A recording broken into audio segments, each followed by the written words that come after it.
Tanah, rumah mewah, dan kos-kosan yang terletak di Kelurahan Bulotadaa dan Wongkaditi Timur, Kota Gorontalo disita polisi. Penyitaan dilakukan atas kasus dugaan tindak pidana pencucian uang tahun 2022 oleh seorang karyawan perusahaan jual beli barang harian berinisial M. Kasus ini berawal dari adanya laporan penggelapan dalam jabatan dan melakukan markup harga barang perusahaan.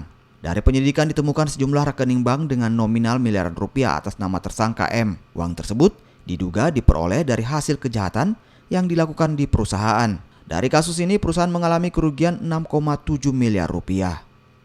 Yang bersangkutan ini Ibu M, saudari M, dia merupakan karyawan dari sebuah perusahaan yang mana dia ini istilahnya markup harga, naikkan harga.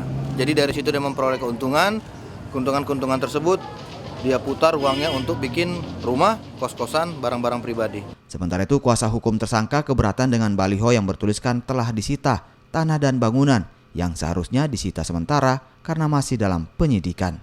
Tapi ada beberapa cara-caranya yang saya keberatan. Ya, salah satunya misalnya itu baliho itu kan di situ kalau masyarakat awam baca telah disita. Nah, ini seolah-olah ini telah disita, padahal ini masih dalam rangka penyidikan.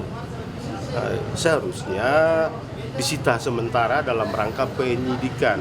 Ini bukan disita dalam rangka pengalihan hak, bukan.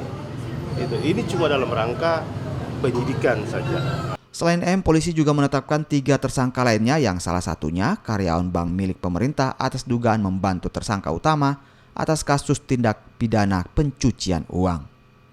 Muhammad Kaida, Kompas TV, Gorontalo.